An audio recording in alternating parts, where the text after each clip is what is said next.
I'm gonna mute myself. It being 7 o'clock, I'd like to call the regular meeting of the McNabb Braeside for October 19th, 2021 to order. To be noted that all of council is present. Are there any disclosure of pecuniary interest in the general nature thereof? Sure. Saying none, is there any changes to the agenda, CAO? Yes, the two that were emailed around today. So 10.1 is 2022 council remuneration.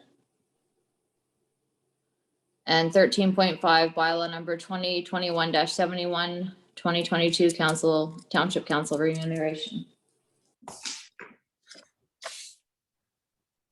Okay, you sent those out today?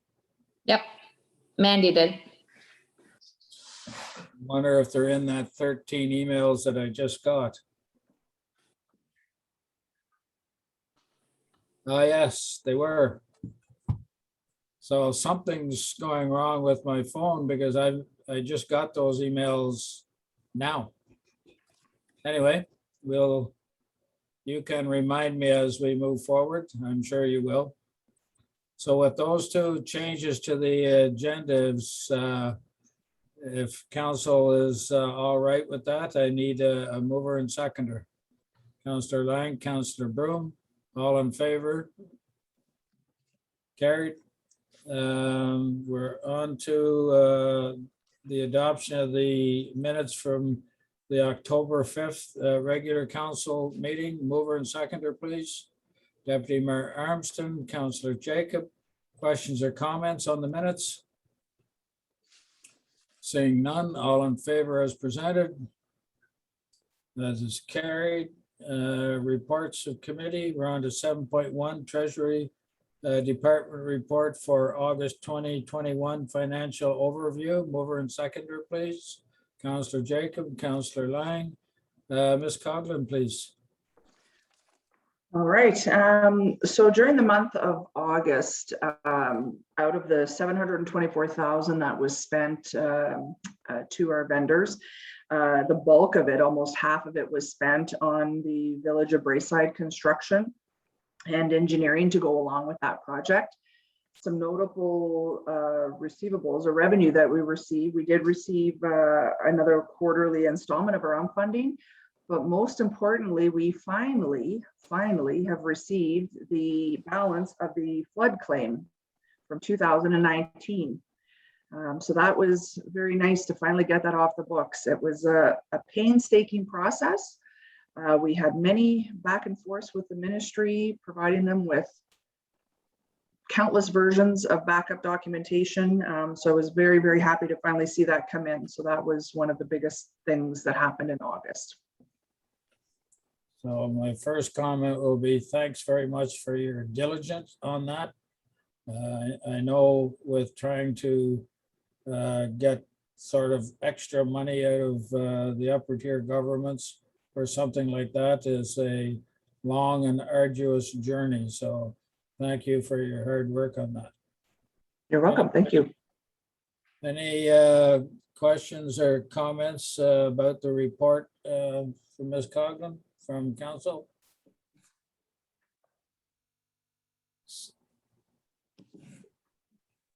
Saying none, all in favor of the recommendation? It's carried. Thank you. 7.2 Treasury Department report, September 2021 financial overview. Mover and seconder, please. Deputy Mayor Armstrong, Councillor Broom, Ms. Coughlin. Alrighty, so September being one of the third quarter, as we know, we have to do our remittances to the county and the school boards. So between the two of those, we were looking at about $1.3 million being remitted to those.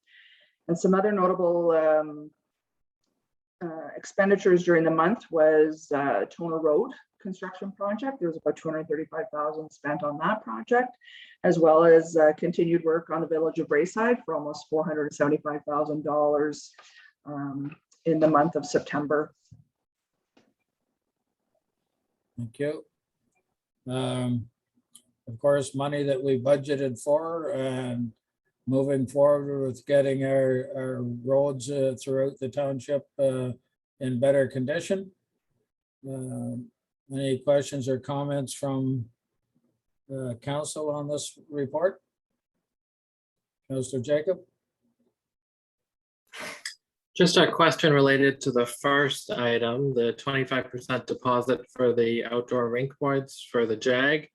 So just a question about this project. Are we therefore expecting it to move forward in the new year for completion next year? Yes, the project will be continuing on. Staff have reached out to Athletica Sports System to basically discuss delivery of the rink boards and possible delivery dates. Given everything that's kind of transpired, all indications are that this will proceed into next year. But we are working with Athletica Sports to get those delivery dates firmed up. Thank you. Any other questions or comments? All in favor of the recommendation? Carried, thank you. 7.3, revised dates for 2022 budget deliberations. Mover and seconder, Councillor Broom, Deputy Mayor Armstrong. Ms. Coghlan? Yeah, so there's been much discussion internally with staff, and because there's a lot of critical information, so the one being the actual revenue taxation base, that data is not available until December the 6th. So it's very difficult to properly put together a budget for council to have a true picture of the actual levy implications. So we are proposing revised dates. So December 8th and 9th would be when the budget would be presented, immediately followed on the Monday. It will be an all out, it'll be what it'll be. We'll end when it ends on the December 13th for the cut keep. And then we'll bring the budget back for adoption on January 4th. So advertising will take place the week of December 13th to meet our 21-day advertising requirements. Questions, comments? Councillor Lang? Yes, for the cut keep meeting, you have a starting time of 4 p.m. And I'm wondering for those of us who work, whether we could move that to 5 p.m. Is there any problem? It doesn't matter to me, of course. I don't have a full-time job. Well, I do, but it involves this. It just be fully aware that we will not be leaving that meeting until we're finished. Mhm. So the later we start, the later we'll be at it. So Deputy Mayor Armstrong? Just from a logistical perspective, is that going to be in person or via Zoom? In person. Then I might have difficulty making 4, but I can make 4:30. Okay. Councillor Lang? I could make 4:30. Okay. So can we change, accept the recommendation with just that slight alteration from 4 to 4:30? Is that agreeable to council? All right with staff? Okay. So there's our dates, the starting times with the exception that on the 13th, it will be 4:30. Thank you to Councillor Lang and Deputy Mayor Armstrong for accommodating that. I know it's difficult when you have full-time jobs. Anything else on the dates? All in favor of the recommendation as altered? Carried, thank you. We're down to item 8, information items. And under correspondence, there are 4 items. I'll take a mover and seconder for all 4, please. Councillor Brown, Councillor Lang. Questions or comments on item 1?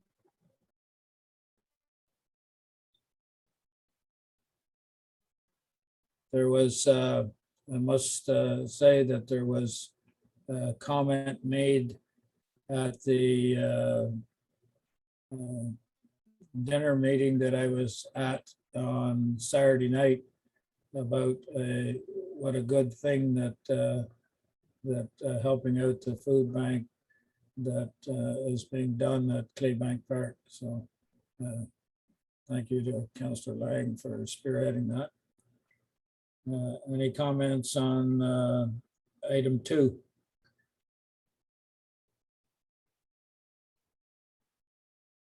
Item 3. Item 4.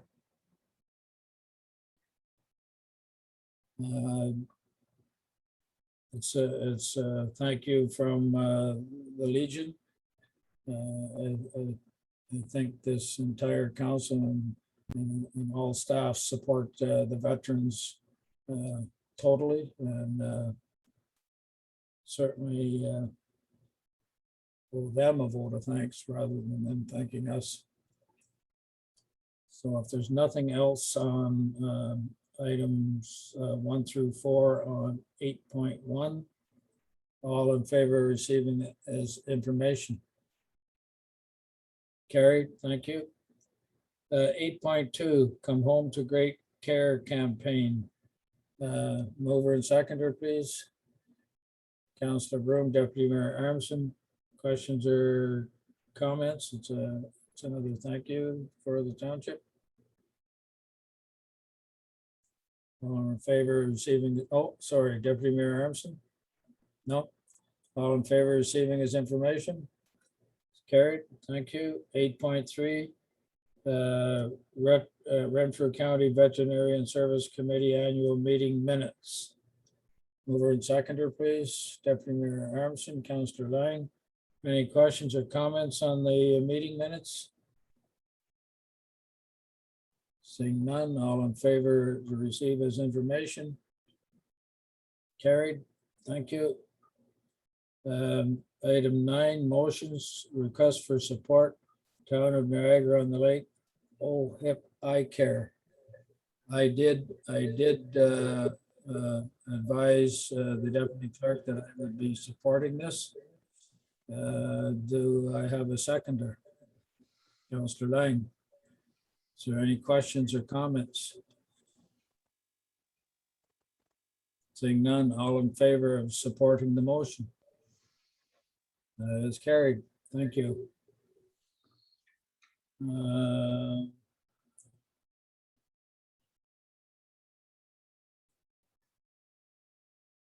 Okay, under item 10, 10.1, unfinished business. Ms. Lee, I haven't had time to even look at the emails. Can you fill in what it is, please? It's just a follow-up from last week, or sorry, last meeting. With the attachment that I was asked to get that shows all of the county's salaries for the elected. With a recommendation that says that council agrees to keep their salary at the current 2021 rate for the year 2022 and do not wish to accept the 2.77% cost of living increase. Okay. Do I have a mover and seconder to get it on the floor? Councillor Jacob, Councillor Broom. Questions or comments? Councillor Broom.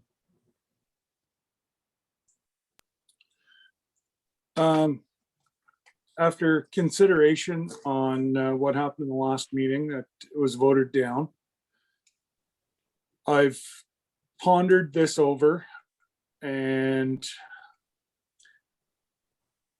I think it should be an individual decision if you accept or not. I don't think that we can really talk for one another. Some people need more than others. And I myself will be defeating it tonight in hopes that we can do a staff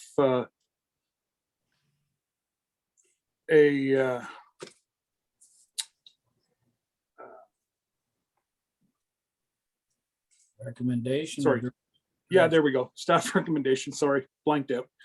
That it be up to the individual members. If they accept or not. Thank you. Any other comments? Deputy Mayor Armstrong and then Councillor Jacob. Thanks. Yeah, I thought about this a bit too, and that's why I wanted to see the comparisons or the comparables with the other municipalities. You know, we all have our personal views on remuneration and whether we are in favor of accepting pay raises or not, which is fine for when, you know, we have years ahead of us in council. But theoretically speaking, none of us could be back next year.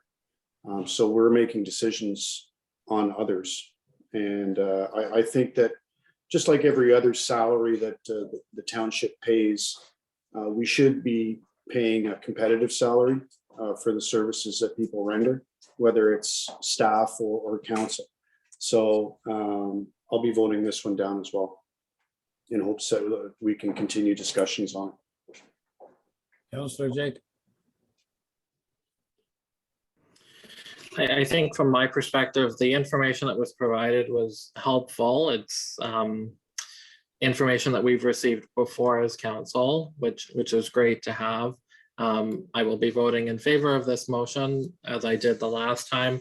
I think at this point in the council term, any changes that should be made for the next council. I have been one throughout, as all of you have known, throughout the last few years that have said, I don't think we should be passing remuneration for ourselves. And I think if we are to look at remuneration as a whole, as we come to the end of our council term, I think it would be beneficial for us to take a look at how we do remuneration, whether we do it on an annual cycle or on a term of council. If we involve the public and members of some of our committees in the review of honoraria, to make it a more fair process and to take the personal consideration out of the process. Because I know from my perspective, even though the Conflict of Interest Act deliberately makes this an exception to the conflict of interest rules, it still feels kind of unethical or kind of yucky to be having this conversation about our own pay. For that reason, as I have in past years, I will be voting in favor of this motion to keep council salary at where it was in 2021. And I will be requesting a recorded vote as well. Thank you. Councillor Lang. I actually like Councillor Broom's suggestion as a personal choice. Everybody knows how I feel about that. So I would be willing to vote down this motion if we were to move forward for something like that, where an individual can decide whether to accept the raise or not. Thank you. Councillor Jacob. Just a question for clarification through you, Mr. Mayor, to the CIO. In that kind of an instance, is that possible? Or is it something that there are municipal best practices for us to consider? Well, that's what I'm just trying to figure out, how we can do that. Because you can't pass it for everybody and then individual people say, no, I don't want it.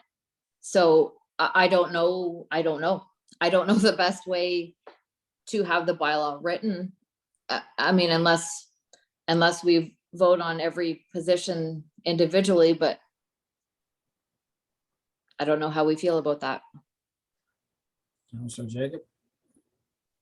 Just a supplementary, because we are coming into our last year of the term. So even if we did write the bylaw out individually, we then have that awkward December issue when the new council is in office for half of November and all of December. So if I'm not returning to council, who gets the salary allocated to me? That kind of an issue. I don't know how we would deal with that in the bylaw. That's not an issue because of how the seating goes. That's how I would do the positioning also. So it's by rank, by votes, right? Who on, I mean, the mayor is the mayor, the deputy mayor is the deputy mayor, and then the 3 council members are put in place by number of votes. So that's how we would write that bylaw. Counselor Jacob.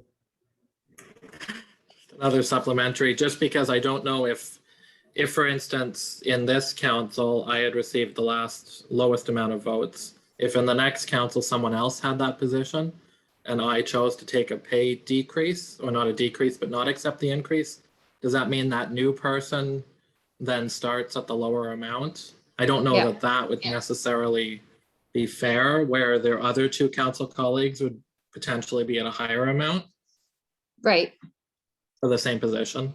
right. But that's the only way I can see doing it individually. I don't know how else you could make that work. Because once the bylaw is written, that's what it is. Like, you can't write it next meeting and then 2 of you say, I don't want it, you know? So everybody has to take it, or we do it the other way, but I don't know. Counselor Lang. Given what the CAO has just said, I had the most votes for the last 2 elections, and it wouldn't be fair for my replacement on council to take the lowest end if they, anyway, it just makes it really messy. I understand what the CAO is saying now, so I think that we have to talk about remuneration down the road, maybe in the next term or whatever. But I'll be willing to vote against the motion tonight. Deputy Mayor. Just 2 additional points. I wonder, in other councils across the county, how often this issue is discussed. And I don't think anybody has the answer to that. But Actually, if just butt in for a second, I asked the CAO that question today, yesterday, recently. And apparently, to our understanding, our council is the only one that does this. And I will also add to my comments, I don't know what gives other members of council the right to deny council members who want to have a pay raise. I just don't understand that. And the other thing, I'm sorry, I'm sort of cutting you off, but I'll just finish my the thoughts about the different pay raises for, like in the example of Oliver Jacob. Just because he doesn't take a pay raise this year, when the new council is elected, as far as I'm concerned, all councillors should start off at the same highest level. There should be no discrimination or no separation of different pay scales for people doing the same job. So I just can't understand that one. And then, as I mentioned at the last meeting, we talked about this. If councillors don't want their pay raise, they, in my opinion, you can very easily take the money that you're given out of your paycheck and donate it to a cause. For example, donated to improving Claybank Park, donated to improving the trail from the township to the provincial park. I don't, nobody can stop you from donating your money back to the betterment of the township. Sorry, Deputy Mayor, I cut you off, but I just wanted to clarify a couple of things. Please Yeah, continue. no worries at all.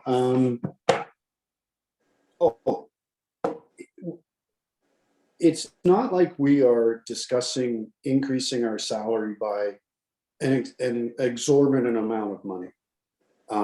We're talking about a cost of living-ish type increase, which is what we try to allocate to our staff. It's what people in general hope to see their pay increase across society, is at least to keep in check with the cost of living increases and inflation increases. So it's not like we're asking or voting on our salary to increase 15%. It's a very minor amount of money. So I don't feel that there's any type of conflict at all in us doing this for ourselves. It would be considerably different if we were looking to make significant increases in our salary. I don't think there'd be any backlash from the public on a cost of living increase. So I know that Oliver has requested a recorded vote, but I think all of us can be very comfortable on the way we vote tonight, regardless of which way we vote. Thank you. Any other, or maybe I'll make a clarification. I believe now, Ms. Coghlan, you please correct me if I'm wrong. I believe the total amount for the pay raises for council was $2,600. Yes, I believe that's right. I can pull up the numbers there in a moment, but I believe 2,600 was roughly the impact just for council. And that's on a total budget of approximately 13 million.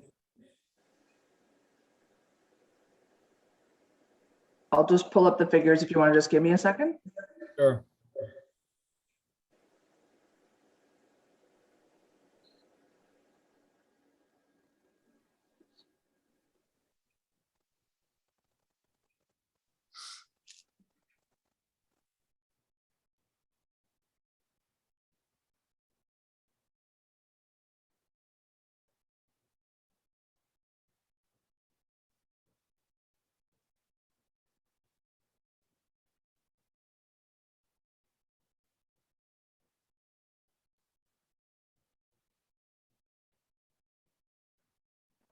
So salaries and wages salaries are roughly around 2.2 million. And council portion was going to be about $2,600 of the overall increases. I believe there was like $72,000 was the impact for the 2.77% increase in wages. And of that, 2,600 was what made up for council, split over the 5. So again, just add in, I don't know of any council that goes through this. I'd be surprised if I could find one in Renfrew County, but I will ask around if I don't get stoned or clubbed by asking that. However, I've always voted in favor of pay increases for council because I think that, yeah, we perform a service for our community that is, if you broke it down by hour and the amount of responsibility that is involved and the chances of being sued, the liability that we take on in the decisions and everything we make, and the amount of money we're paid, you won't find anybody operating a large corporation or doing anything of any sort of volume, working for the amount of money that council members in rural municipalities work for. Any other comments? Councillor Broom? Call me weird, but I can give you those figures. The most I've ever made on council over 7 years is $1.68 per hour. And that doesn't include my gas. Yeah, well, whether it's that, like it varies between different people. But everybody, you have to realize you have the responsibility. And if you're doing your job as a counselor, that responsibility is a large weight on your shoulders, and you dare not make a mistake. Anyway, that's my 2 cents, or 2%. Any other questions or comments? So we have a resolution on the table stating that well, perhaps I'll ask Ms. Lee to read it again because I don't have it in front of me.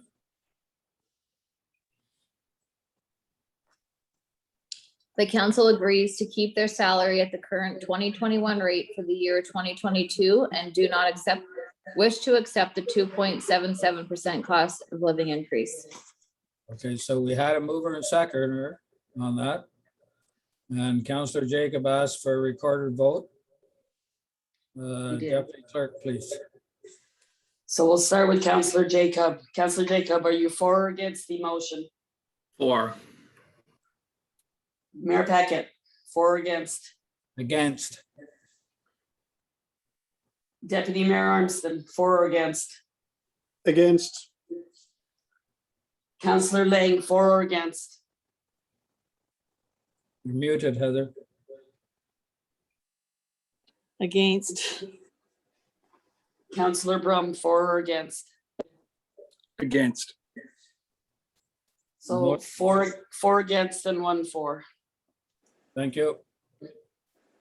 So I think Councillor Broom indicated that he was asking staff to bring back a recommendation how to accomplish what council is desired to do for the November 4th meeting. Is that correct, Ms. Lee, or is there something else?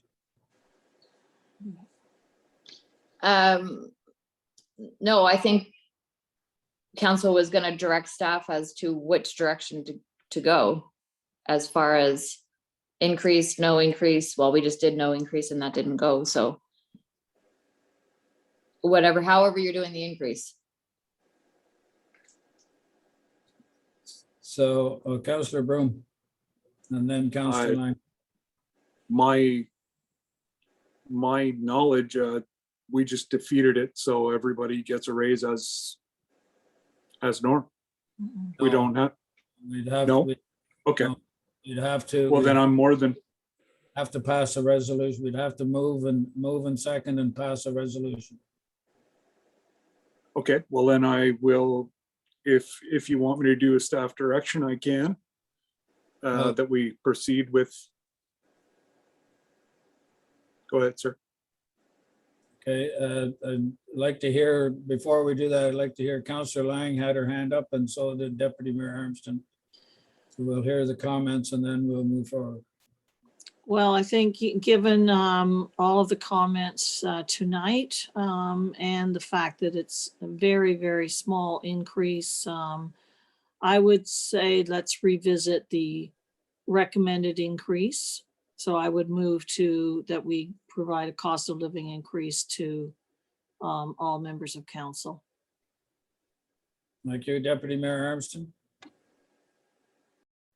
Well, everybody knows that I'm the policy police around here, so I will respectfully ask this question to the CEO.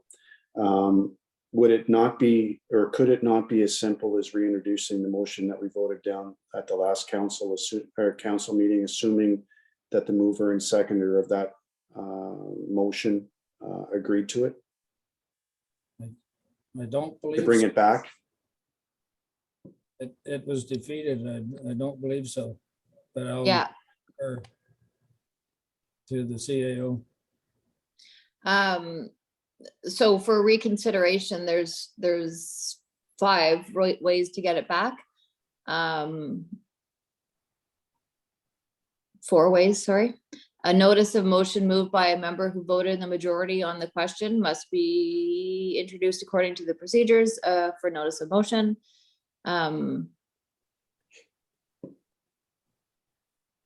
Before the matter to be reconsidered can be debated, such motion must be supported by majority voter of the members of council. So yeah, and I believe it was Deputy Mayor Armstrong and Councillor Lang last time.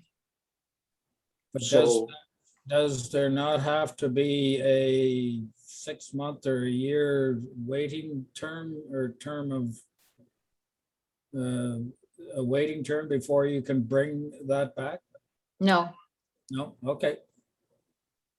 Deputy Mayor?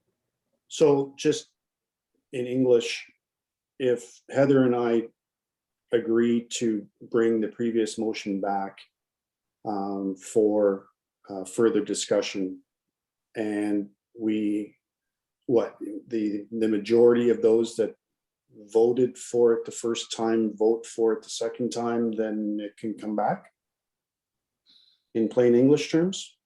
sure. Okay. Well, Heather can wordsmith that for me in my double negatives and reverse logic. Councillor Lang, please. Well, I think that's what I was trying to do, is say that bring it back, because I knew that I was part of that original motion, so. Yeah, So from what I'm understanding now is that if I don't know which one moved or which one seconded, but between Deputy Mayor Armstrong and Councillor Lang, who either moved or seconded the original motion, bring that motion back, want to bring that back, there has to be a vote on allowing them to bring it back. Am I correct? CAO?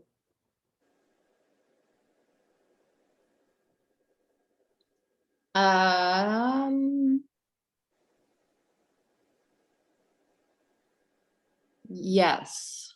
Okay, so let's do that and get that step out of the way. I believe, sorry, sir. Deputy Mayor Armstrong. I believe we've been through this before. Probably 7 years ago when we were all newbies and we didn't know what we were doing, and the CEO was educating us on the do's and don'ts of recommending and whatnot. I think we stumbled a couple of times at the outset 7 years ago. So this all sounds familiar to me, and I believe we've done it in the past, at least once. Okay, Councillor Jacob, you have a final comment, then we're going to vote on bringing this back, whether we can bring it back. So my question is just a question through you to the CIO. So for reconsideration, would it require suspending the rules so that we wouldn't have to have the notice of motion element of that reconsideration? If we wanted to do it tonight, otherwise we could do notice of motion for the November, whatever, second meeting and have the bylaw on the following week, because it doesn't matter until December anyways, right? So whatever you guys prefer, we can do notice of motion on the next meeting and then the actual bylaw on the second meeting in November.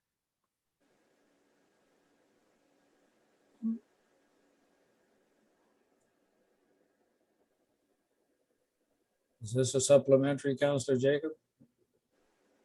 Yes, it is. Just for council's information, I would be willing to vote in favor of suspending the rules if council wishes to pass this evening. Okay. So the motion is, it's already been made by, and I'm sorry, Deputy Clerk, who moved it and who seconded it? originally? Deputy Mayor Armstrong and Councillor Lang. So Deputy Mayor moved, second Yes, by Councillor Lang. correct. So they are now moving and seconding a motion to bring this back to council for further debate at the November 2nd meeting. All in favor? Carried. Thank you. We're finished with that then, Ms. Lee? Yeah, thank you. Thank you.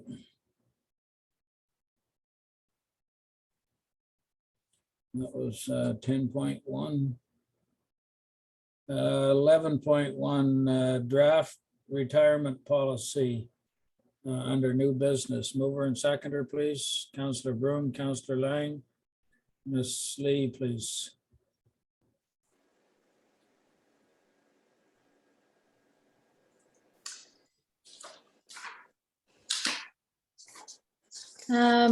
We just made some amendments to make this policy a little bit more relevant.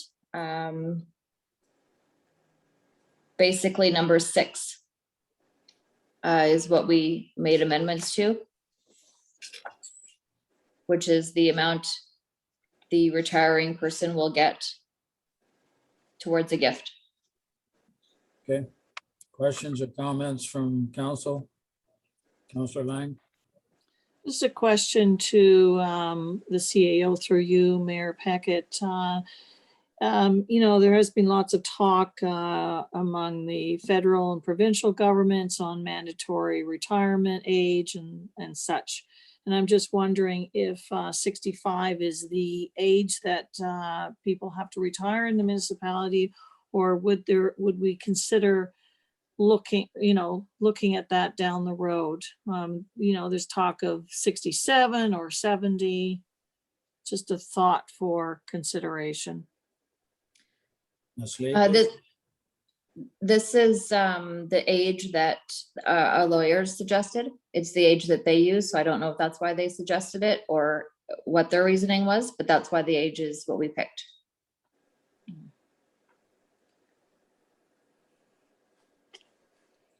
I think there are possibly certain positions that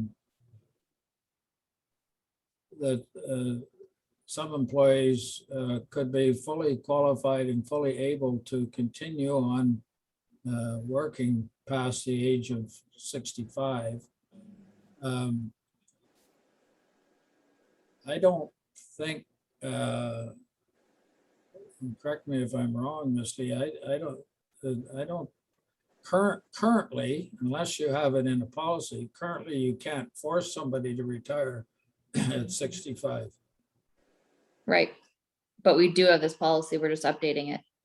So the policy would actually mandate that even a person at the age of 65 who is still doing a great job for the community and still wanted to stay on had the choice of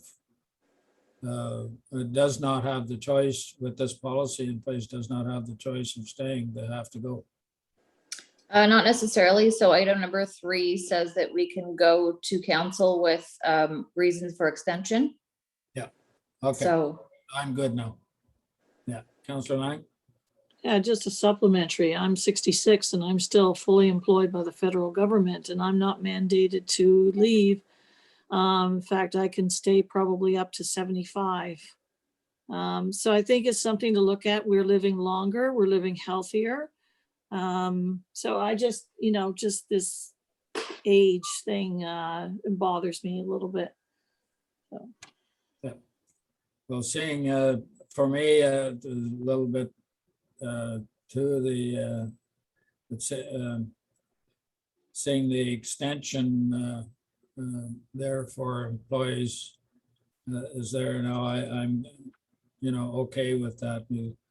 There are a lot of jobs that come 65 physically, you're not able to perform that, but there are some jobs that you can do past 65. And with council's approval now, you can apply for and get an extension. So I'm good with that. Councillor Jacob. So I appreciate the conversation that council's having. My one concern with section 3 is item B, that the employee is working on a project that is to be completed in 1 year or less. So that seems to imply that they could continue until their 66th year and then would have to retire. I wonder if it's council's desire to consider extensions that could be up to an unlimited term, that item be removed from that section. So we put that in there, not to be limited to 1 year, but that each year we would have to come back to say that there's reason for this person to stay.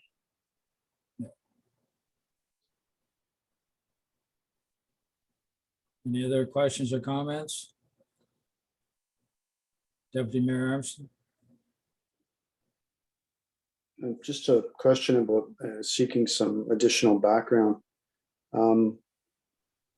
This, based on the comments of the age being recommended by our lawyers, I'm assuming that our lawyers have reviewed this policy. And then if, depending on the answer on that, I have a follow-up. I discussed it with our lawyers, yes. That then, to me, sounds rather strange, to be quite honest. I think that could open us up to discrimination based on age. It's not someone's age that should determine the year in which they retire. It's their desire to retire that should determine that. My dad worked road construction well into his 70s. Tom hasn't slowed down a step, and he's over the age of 60, and is still doing a wonderful job for the township with McNabb Braeside. I think that if I were 65 years old and working for the township, and I knew that my name was being discussed at a council chambers as to whether or not I should continue to work for the township, that would be extremely uncomfortable.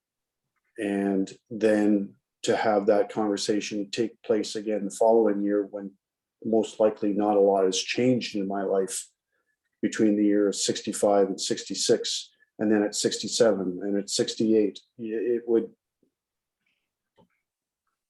if that were me, I would be humiliated that that conversation was taking place about me and my ability to continue to do my job.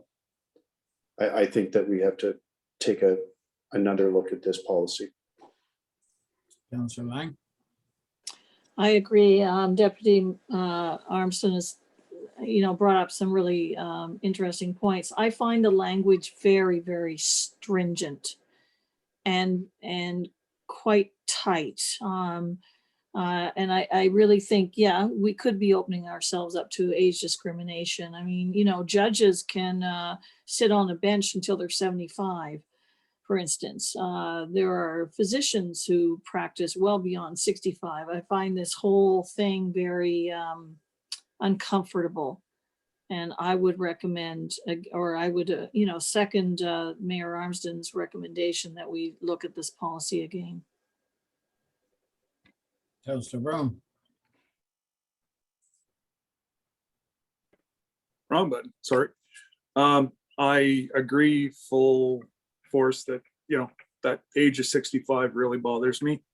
And I'd like to put forward that we just table this until we can come up with maybe a more in-depth discussion at the next meeting or something.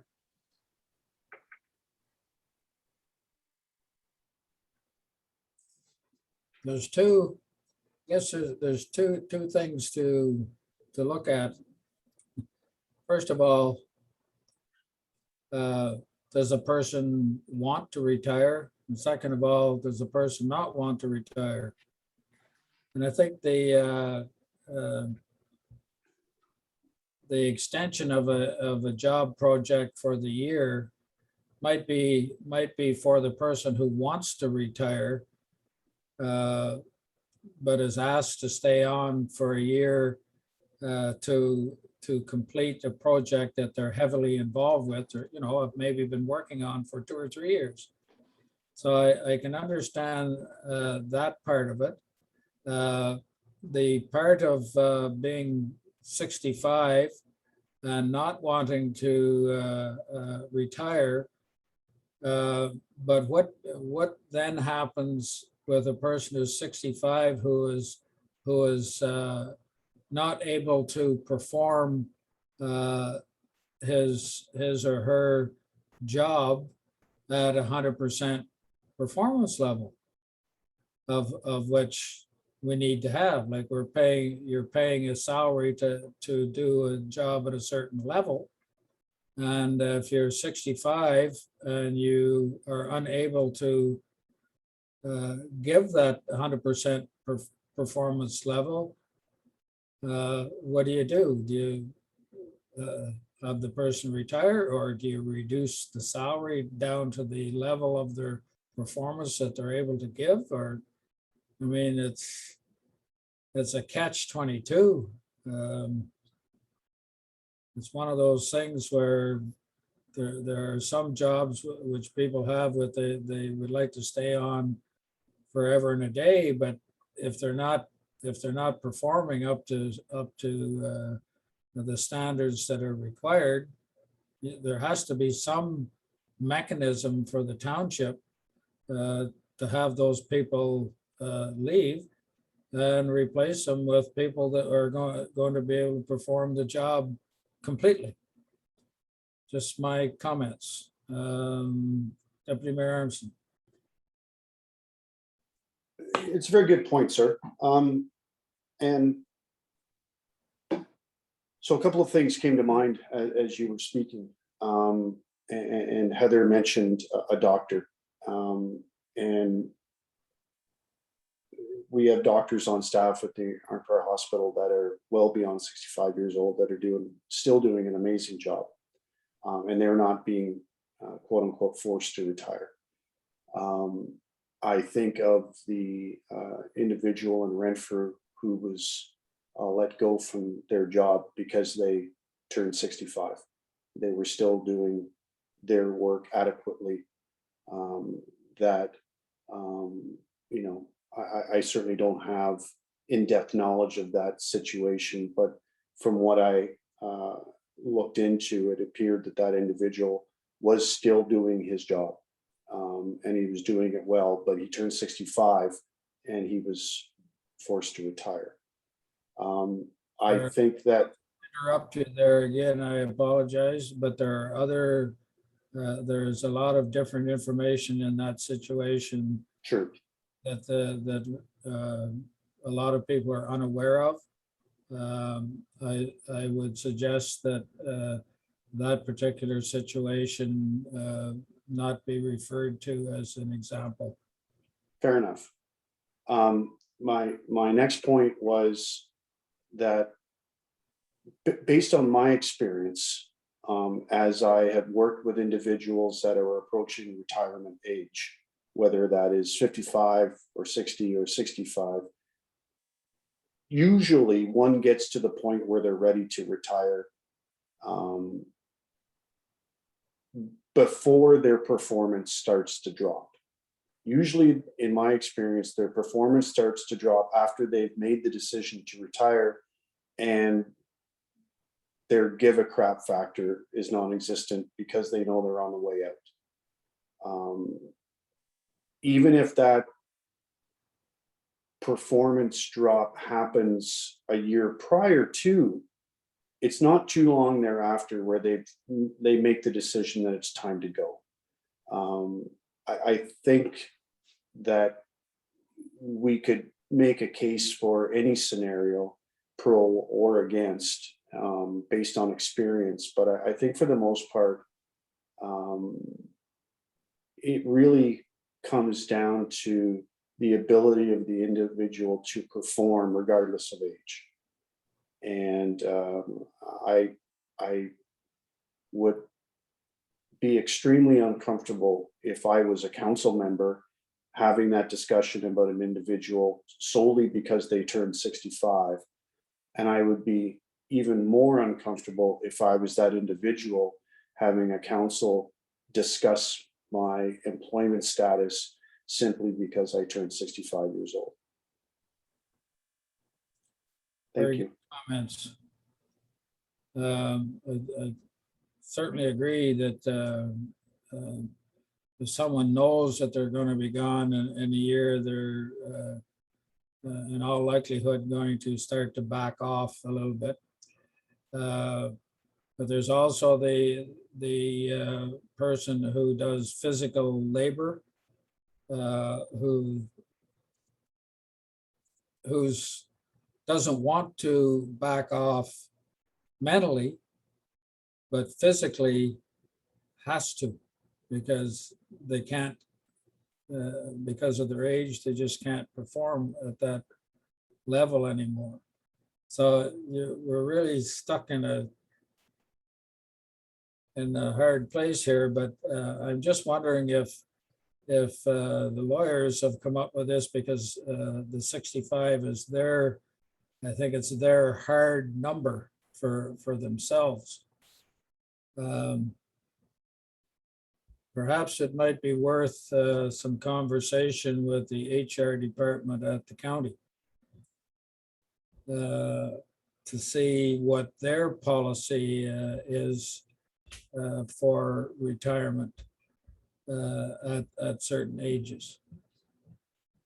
So perhaps, I think was it Councillor Broom suggested we table this and get some more information and some more feedback before we move forward with this policy. Councillor Jacob. I think through here to the CAO, I think my comments, I wonder where the role of council actually comes in. If this is something that's considered as an employee goes through the regular performance management exercise every year, if there's an agreement with the employee and the manager that they continue past 65, I wouldn't see the need for that to come to council. However, if there was an issue there and the CAO and or the manager believed that it needed more guidance from council, I think that might be the opportunity where we can deal with any issues related to performance and provide advice to the CAO in that regard, but we wouldn't have to necessarily follow the 65 as a fast stop. Yeah, I agree with that. You'd have to. I think that kind of a decision on a person retiring at a certain age because of lack of performance would have to come through the CAO and the senior leadership team, and or whoever the employee was, whichever director was the employee was working under. And of course, the CAO is in charge of all the directors, and the only person that council has in control over and for hiring and firing and job pay and everything is the CAO. So I can see where the CAO, would like to have a policy for this, but as I can see from a lot of questions from council, I think we need to revisit how the policy works, because even if I wasn't in this job, I'd still be looking for some kind of job somewhere. It's just in my nature. And I'm too stubborn to quit. Anyway, so we have a suggestion on the floor, if there's no other comments from Councillor Broom, about tabling this until we can have some more input and more discussion. Would you care to make that a motion, Councillor Broom? Absolutely, sir. I have Second. no problem making a motion that we table this and until we talk to our staff talks to HR at the county and get their We take don't on it. need a, we don't need a motion. We just need you to vote on it, that you want to table it, and I will talk to the county. Yeah. So all in favor of tabling this recommendation until we get further information? Carried, thank you.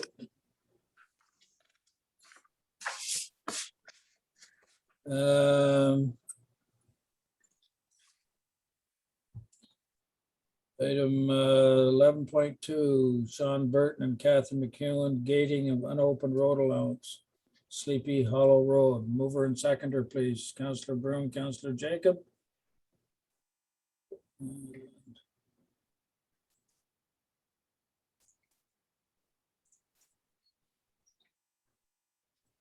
There's a letter addressed to myself and the CEO and the Director of Public Works. This is a similar request that came through to council for Cannon Road or Canaan Road a number of years ago.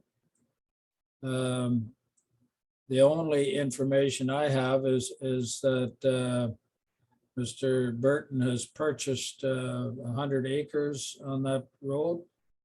And he is finding that people are driving in there just to dump garbage and animal carcasses and generally making a mess of the place. I don't know if either of those folks are on the meeting this evening, CEO.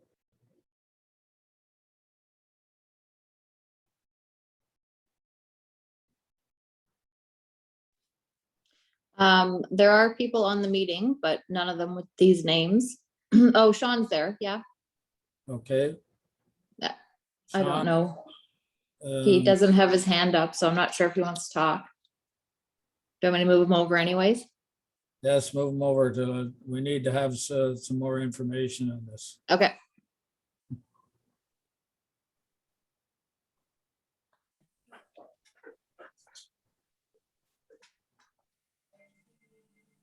Sean? Okay, this You is there, all Chuck? new to me, this Zoom thing, I don't understand it all, but it's all good.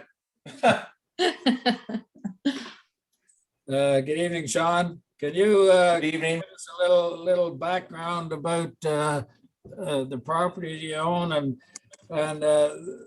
you told me it was 100 acres. Does that include most, is the roadway cut through most of your property and then on to Kathy McEwen's property?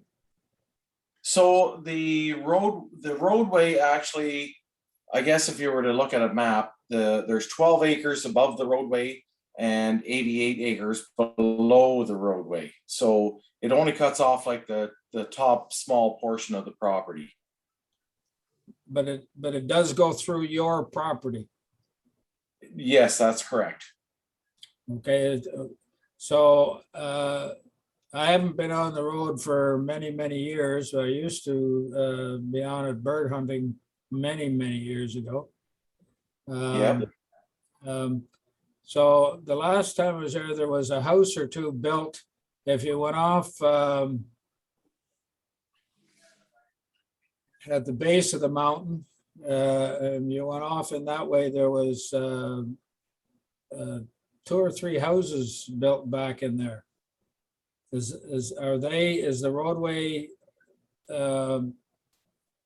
that you own, or is that part of the roadway and that those people use to get to their houses, is that on your property?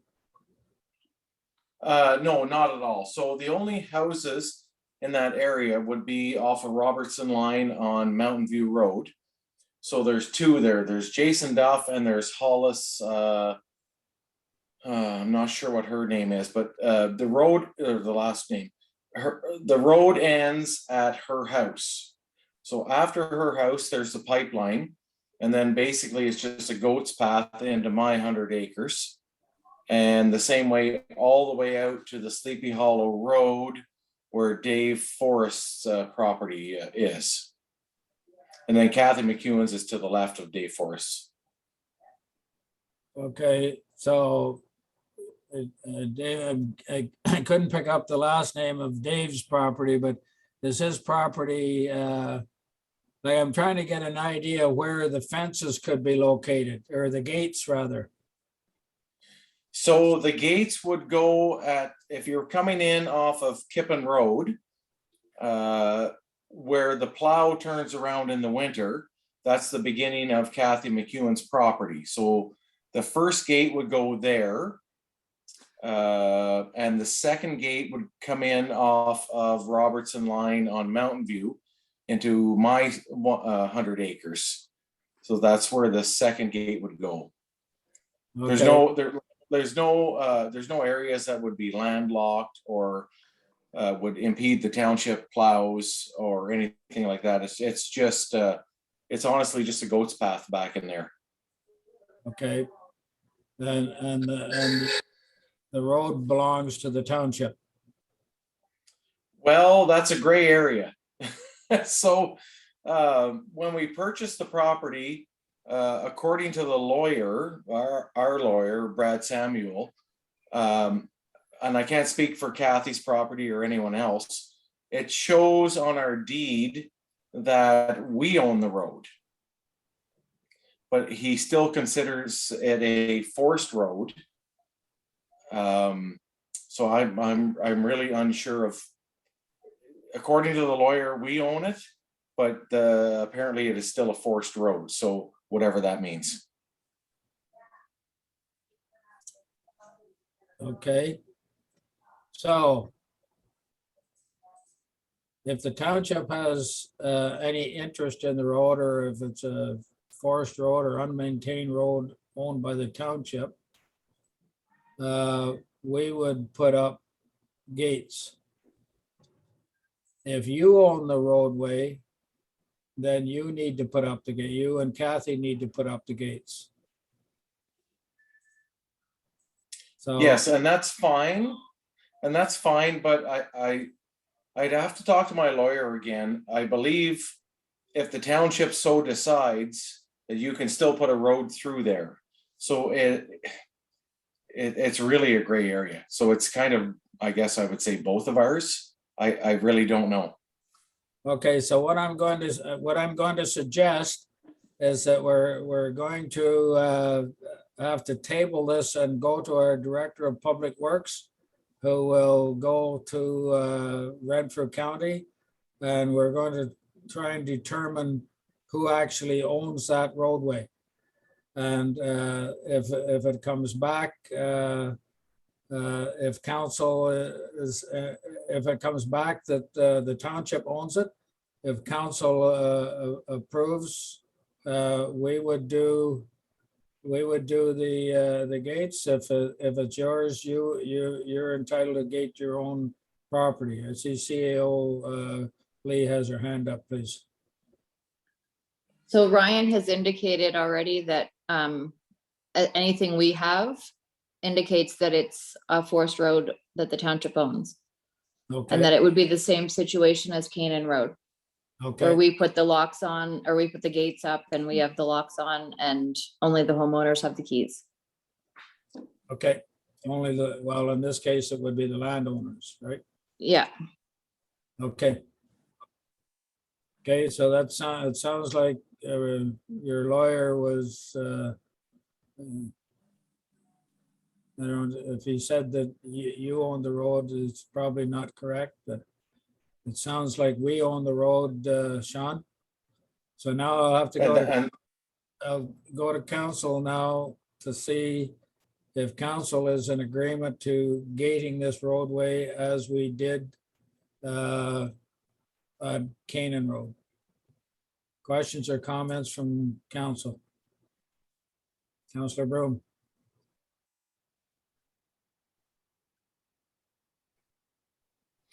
I just think that being being we're trying to keep the township looking nice, and Mr. Burton has bought himself a garbage dump. I think it's the least the township could do is at least put up the one gate. To my knowledge, you can't get through the upper end anyways, even with a 4x4. So it would probably only be the one end that you could get through. Well, there's a will, there's a way. Deputy Mayor Armstrong. Well, the last time I tried to get through there with my Jeep, I had to turn around. And so, and I can say that I had a great long discussion with Sean on this a little while ago. And for those that are interested in McNabb Braeside folklore, there is a landmark on the property that he has attested will stay there until such time as nature takes care of itself. So that's encouraging for me. Are we able to know what the landmark is? Oh, it's a tree, Oh, sir. It's a tree on one of the bends, and there are great stories about this tree that go back decades, if not longer. So it's not a hanging tree or anything, is it? I didn't want to say the word, sir, but since you did, that is the name of the tree. It is the hanging tree. Oh, I've just guessed. God. Hard to So believe. I'm more than happy to go in this direction for the two landowners. I think the precedent has been set already. I think the circumstances are extremely similar. And if need be, we have access in the event of an emergency. It just keeps people out that shouldn't be in there. The landowners have a key, but also the township will retain keys, in particular the fire department. Correct. Councillor Jacob. Just a question through you, Mr. Mayor, to the CAO. In terms of other emergency services, would we be providing keys to them as well? Ms. Lee, please. We don't normally, but they have equipment that can get them in fairly quickly.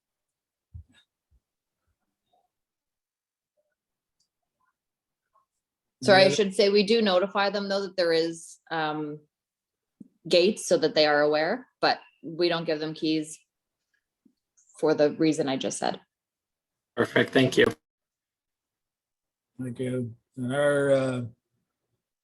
our fire department and paramedics now are quite well equipped to go into extremely rough terrain. So getting around a gate or through a gate should be no problem if need be. Any other comments? Okay. Ms. Lee, can we go ahead and give staff direction to install gates, or do we need a motion? You're on mute. We can bring a motion back if that suits council to the November 2nd meeting. Okay. Okay, then Sean, Sorry, can I interrupt you? yes, of course, you. Thank you. I always do anyways. I think I get what council's vote's gonna be anyways, so, I mean, I'm pretty sure we can go ahead with the process. It'll just be the formalities of things. Yeah. At the November 2nd meeting. Okay, Yes. so Okay, staff understands the direction council wants to go in, so they can proceed as they see fit. Okay. Okay, Sean. Sounds good to me. Thank you, council. Okay, have a good evening. Okay, take care. Bye now. You too.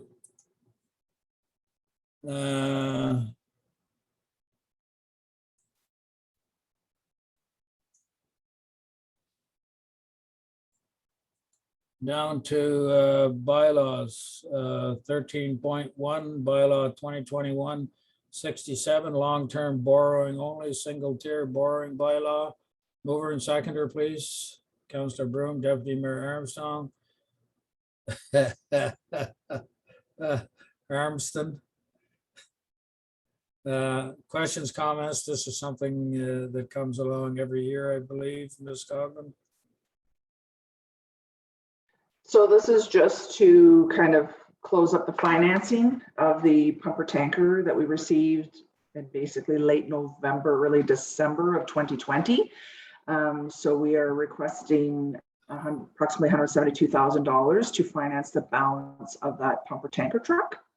Okay. And then if council supports this resolution or this bylaw, then at a later date, I'll be bringing back like the rate bylaw, and then the actual transferring of funds will take place hopefully before the end of the year.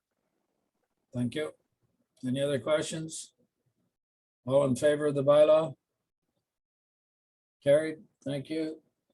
13.2 bylaw 2021-68, 2022 township office remuneration. Now, is that gone, Ms. Lee?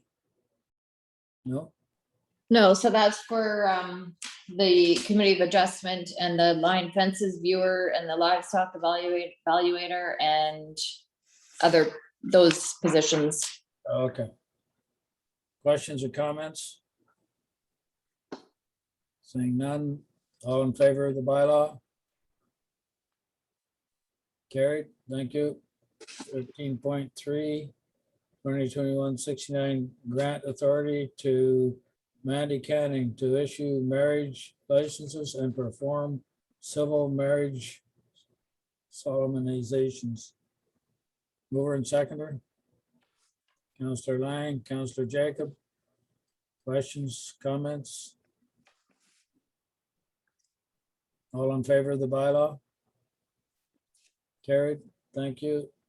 Bylaw 2021-70 statutory and paid holiday policy. Mover and seconder. Councillor Lang, Councillor Broom. Questions or comments? All in favor of the bylaw? Carried, thank you. 13.5. Ms. Lee, you'll have to, We don't need that one. no, it's gone now? Well, I mean, you can vote on it and turn it down, but that's the discussion for council's pay. Okay, if we don't need it, we don't need it. Well, it's Any, on there now. Well, you guys added it, so you need to vote on it. okay, I don't have it in front of me, so you'll have to read out the bylaw number and, Bylaw number 2021-71, 2022 Township Council remuneration to remain the same as 2021. mover and seconder. Councillor Jacob. Councillor Lang. Okay. Listen up now. All those opposed to the bylaw.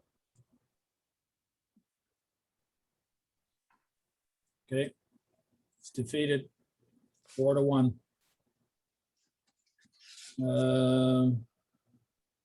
Public questions, item 14. Is there anyone in the public that wants to ask a question?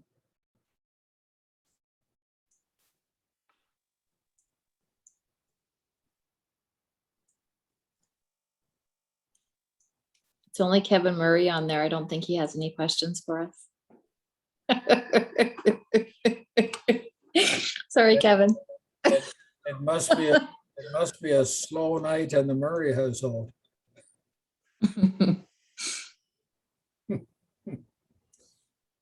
Okay, we have a closed meeting session under item 15 under section 139 subsection 2 part B for the purpose of discussing personal matters about an identifiable individual, including municipal or local board employee. Need a mover and seconder to move into closed. Deputy Mayor Armstrong, Councillor Broom, all in favor? Carried. We're in closed. Stop. Thank you. Notice of the next council meeting, November 2nd at 7 o'clock. Mover and seconder for the confirmatory bylaw, please. Councillor Broom, Councillor Lang, all in favor? Carried. Thank you. We are adjourned. Thank you very much, council and staff. Some good discussion this evening. Thank you.